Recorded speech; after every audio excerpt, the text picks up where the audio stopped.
Que todas as mañás iba ao cole.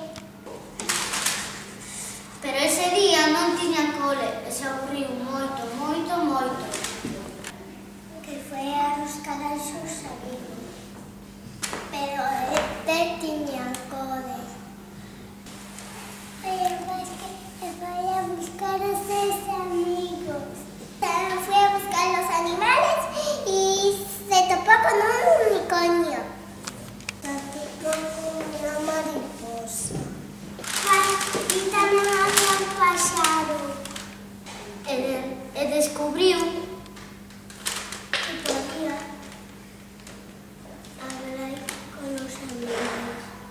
E dende aquela xogou moito con os animais. E dende aquela nunca estivo sola.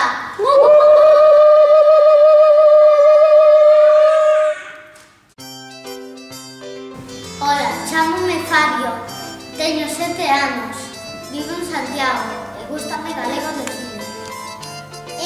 Hola, me llamo Elena, tengo 6 años, me tengo la letra H, vivo en Santiago. Me llamo Sofía.